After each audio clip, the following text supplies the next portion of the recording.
All right, Campbell's comments now. Catching up with Greg Gangle. Firstly, Greg, welcome back to Australia, mate.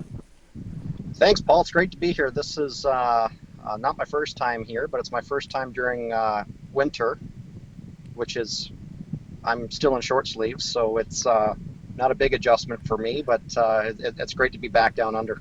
I was looking the other day. I was actually flicking back through some videos, and I remember catching up with you at Kilmore Harness Racing Club one night, and it was a little bit brisk back then. That was at the start of COVID. Like, it's amazing how time flies, but that was right at the start of COVID when COVID broke out. Yeah, I remember that. Yeah, we were down in Victoria, visiting my mother-in-law and family, and we were actually very fortunate to get back to Canada because there was a point in time where we thought we were going to get caught in Australia. Wouldn't have been the worst of things, No, but we were happy to be home. But yeah, you're right. It's right when the pandemic first began. you were going to Melton Trots the next night, and you never got there because You're right. they You're actually right. locked. That was the You got a first. good memory. It was one of. It's just one of those things that stuck in my mind. I was like, he didn't get there, and yeah, so that'll be still on your bucket list to get to Tabcorp Park. That's right. That's right. Yeah, there's a few tracks down there I still haven't been to. I've been to Melton. I've been to Shepparton. Been to obviously Kilmore and a few others. But yeah, Bendigo goes on the list. Lots happened since then. I actually reached out to you the other day, totally unawares, and you're a little bit coy. I could say that now because I know why. But thinking you're in Canada, I was going to try and catch up and see how things were going in Canada. I'm going to have to find myself a new Canadian person to chat to. Won't be too hard, I'm sure. There'll be plenty of guys put their hand up. You actually were in Sydney and you were in quarantine because you've made the move to Australia. Yeah, that's right. It all started back in February and March, and my wife and I were kind of, I should say January actually, kind of, just talking long term with our kids and see what do we want to do, where do we want to be, and things like that. And over the last couple of years, we've had discussions about relocating down under, be closer to our family, and I've always had a very keen interest in racing down here. I think I follow it more than the ordinary person back home, especially the breeding. I love the breeding. I particularly love the racing as well. So just full circle, and then this opportunity came to come to Wagga, and I said to Anna, I said, I think this is a once in a lifetime opportunity. I think that we need to take advantage of it, and obviously with her support and my family support back home, here we are. So you were sort of looking, tentatively looking, or you weren't sure, and then all of a sudden this just come across your desk? No, we were looking. Yeah. We were at the point there where I said, you know what, if this is something that we want to do, we need to jump on it and be aggressive. I've said in a couple other interviews, I didn't want to look back in 5 or 10 years and say, what if we relocated to Australia? What if we did this? What would our lives be like? What would our girls' lives be like? And we were fortunate to have a wonderful community that we left behind back home in Canada. But this was something that I more so said to Anne. I said, this is something that I think that we need to do. This is something I want to do, both professionally and on a personal level. So let's take the plunge and let's go for it. I want to go all in on this. So, here we are. Here you are, and you are in charge at Wagga, the CEO. Is that what the official job is called, or what do we? What's your official title at Wagga? Yeah, that's correct. We were actually in Wagga there just a few days ago. Had a look at the facility, and I met Christine Brewer and Terry McMillan, and what a beautiful facility to manage. And obviously met Peter Carney from Harness Racing New South Wales. He's on the committee there as well. So I went to Calra with him last Sunday and met a bunch of people there at the country meet for the Carnival Cups. And one thing I have to give a lot of credit for Australians, the hospitality this far has been it's been overwhelming, to be honest. The amount of messages I've received and the support from the industry it's really incredible. Yeah, well, that's it's good. It's glad. I think Aussies are really good and always open their arms. For people who aren't aware, you used to be the CEO of Western Fair. It's got a bigger name than that, but it's in Canada. Yeah, I was the racing manager there, Paul. I wasn't the CEO, but I was heavily involved with the racing there. We raced 3 4 days a week, um, 8 months of the year. So we'd have 125 race meetings. So I was there for 4 years. Then prior to that, I was at Woodbine Entertainment. We did about 220 race meetings a year. So I've gone from 125 to 250, and I'm going to be going down to about 52 race meetings per year at WAGA. So that's going to be a little bit of a change that I'm going to have to kind of slow my pace around because I'm kind of used to go with the race meetings. But this is going to give me a lot of opportunity to just to put a lot of time elsewhere. Advertising, sponsorship, the overall membership, just so many different things that is going to really allow me to put more resources into and just perform and grow the club and grow the Riverina and do the best I can. So I think it's a bit of a blessing at this point, to be honest. Is part of that going to be a little bit of the frustrations of things you didn't do in Canada because of time frames? Yeah, maybe a little bit. I would agree because there's a few things that I've already. I mean, I have so many ideas and stuff like that that I have written down. But one of the things that we were working on back home was fractional ownership, and when you're racing 3 4 days a week, this is just an example. You weren't really able to give it 110% because COVID hit as well. You had lesser staff, lesser resources to be able to do things, and going 3 4 days a week. So now you're down to one, and it gives you ample opportunity to at least dive into it a lot further and give more time to it. So that's one of the things that I'm looking forward to at least experimenting with down here in Wagga. Wagga is a beautiful track. It's a big track now. It's been revamped and much publicised from a few people of how much it actually cost and the likes. But it must be awesome to be able to go into a venue like that is so new and so fresh, and the paint would still probably smell new on the place. So it's a blank canvas in a way for you to be able to develop. Yeah, it's sensational, really. I've been to a few tracks down here in New South Wales and Victoria, as you know, and this one is it's absolutely stunning.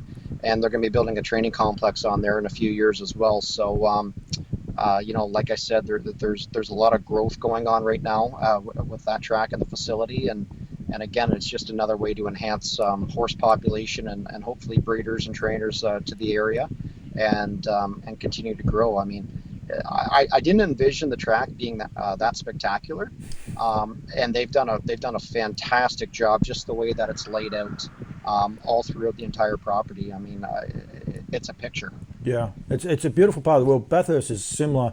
They're very, very nicely set out tracks, and I don't know, on geography wise, I don't think Bathurst is that far. It's a lot closer to you than what it is for me anyway. I know that. Yep. So it can't be too far away, but that it's going to be key. The initial reason I wanted to catch up with you is just to touch base on Canada and how it is going. How is it going over there from a club's point of view with the COVID? Like, I know things were locked down. They're starting to open back up again now. Yeah, it's where I was at Western Fair, we only were able to race about 40% of our allocated race meetings in the last 2 years. So we took a big hit in terms of number of races that we were able to have and race meetings overall. Some other tracks didn't fare out as bad because they're in the summertime and COVID hit during non-summer months, and we race in from October until May. So we got hit quite hard compared to other clubs.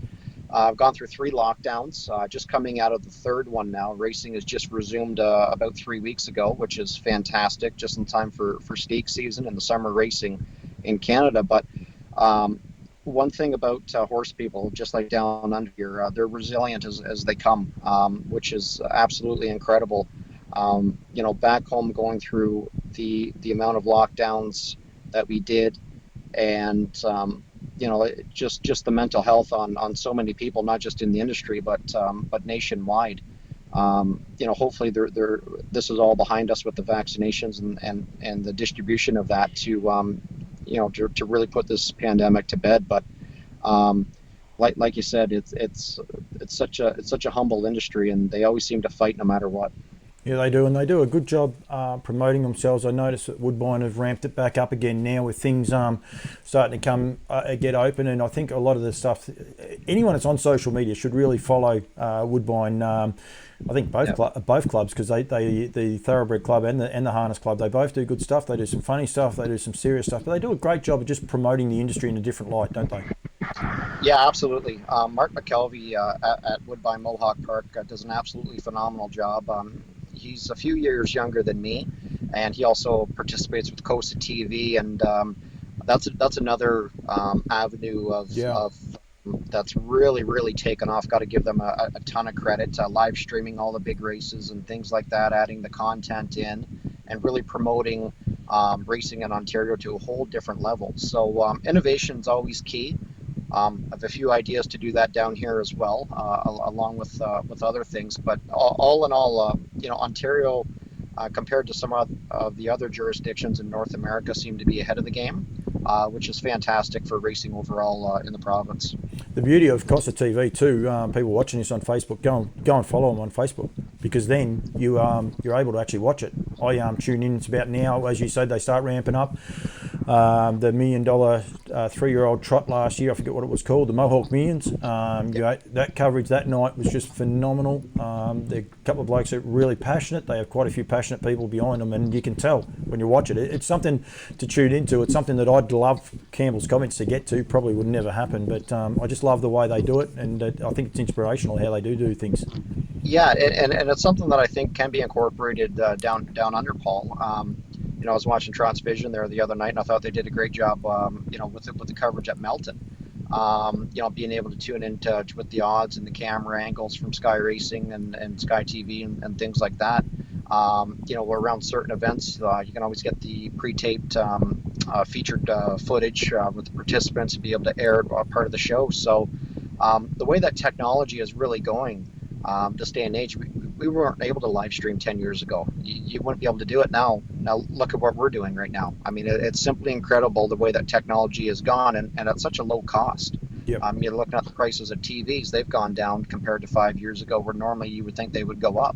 But just the accessibility of the iPhones and drones and things like that. It's really enhancing coverage, not only in racing, but all of many sports. I keep saying this to a lot of people. We've got to change the way we think as well. Every TV, I've got a remote right there in front of me now. They all come with YouTube as a pre button to push YouTube and things like that. So many ways we can market our product so simply and easy. It doesn't have to be through Facebook or Twitters or the likes. You can set up YouTube. I've got my own YouTube channel. People can tune into it, but it's there. You can watch it on the big screen, and there's so many more ways we can watch products. That's right, and I think it comes down to is just having the right mindset. So I mean, sometimes there are restrictions, but I think, and it goes with anything, you have to treat it with the glass half full instead of the glass half empty, and said, just say to yourself and your team, how can we make this work instead of how can we not make this work? Or don't tell me why we can't do it, tell me how we can do it. Yep. And that's how you continue with anything, whether it's racing or any other business. Is just try and do your best, have the right team around you, and just continue to grow and just treat everything with the right mindset. Couldn't agree more, mate. I reckon it's going to be great. I think well done to you. I noticed actually Costa TV too. I saw Anna put something on her Facebook feed that there's a bit of a special coming up very shortly. So you must have been I can't get the right word out, but thought of, because I see they've done a special on yourself and Anna leaving and coming to Australia, which is pretty key. Yeah, we're really fortunate to have them come out. Greg Blanchard and Curtis McDonald decided to come out to our residence in Port Stanley. Did a pre-tape feature before we left, and just had it in the bank until we got down here and so forth. So very appreciative of them and the coverage, even with Harness Racing Update and Stand Up for Canada and just the sites back home, and to provide the content, and obviously Anna and I are very overwhelmed, just with the response that we've had. Can't wait to get started, and just working with the participants and the track and the community overall in the Riverina, and we're very blessed. We're very humbled. Mate, I'm rapt that you're here. As I said, I was chat to Canada. It was going to be a bit different. I'm very excited because I can see Campbell's comments, and you got us. We can work together. We can grow things together. His phone may have just gone flat. No, he's back. That's one. And I'll tell you, it's funny because you go back 3 years ago. If that had happened, people would say, "Oh, what's this?" Everyone knows how we're doing things under trying circumstances and the rest. But look forward to doing some promotion through Wagga, mate. What you got going on as well. We'll be in touch quite regularly, I would imagine. Now it's a lot easier now, so I definitely look forward to it. And I look forward to bringing some of the locals to Victorian people as well, so we'll be able to catch up with some of them and do some different stuff for those guys. Yeah, absolutely. I think anytime you're in the industry, you always got to keep the door open because new ideas are going to come in, every day. I even said to a number of people here that I've met, there's going to be some things that from North America that could come down here and ideas and be implemented, and some not. Some things that work down here might not work back home. But again, that's the beauty of the industry is everybody wants to see it grow and perform. So I'm looking forward to getting started and perhaps working together with you. And who knows what's on the horizon. I'll be there. The guys, I've got the shirt on Nutrien. I've been teasing. I think it's been about a month so far that I've been going to be going outback New South Wales to do a couple of these chats and catch up with some of the studs that have patronised me through the sales and the likes to do a bit of a promotion. But this dirty rotten COVID keeps rearing its head. But hopefully, when it's clear and all the rest, I got to New Zealand. I can't get to New South Wales. It's very, very sad. It's very sad. But hopefully, mate, I'll be there very shortly. But if not, we'll be doing a couple more of these crosses anyway in the lead up to some of your bigger races. Yeah, we're a lot closer now than we were a month ago. So and we're in the same time zone too. So we don't have to play phone tag or anything like that, do we? No, definitely not. And if all the premiers in Australia would get their heads together, we're in the one country, so let's just be united instead of this us against them crap. It's all good. Greg, yeah, I'm just starting to learn it all now. The politics. Greg, thank you very much. Unfortunately, you're still back in another lockdown. The people in Canada will be shaking their heads, but hopefully it won't be for very long. Hopefully they get things under control quickly in Sydney and you can get to Wagga and yourself and Anna can get set up and get your feet down and we'll do another catch, mate. Hopefully I might even be there. We might be able to do a bit of a run through and show people what you do have there at Wagga. Yeah, that'd be fantastic. And again, thanks for the call today and obviously appreciate it. No, thank you very much, Greg Gangle.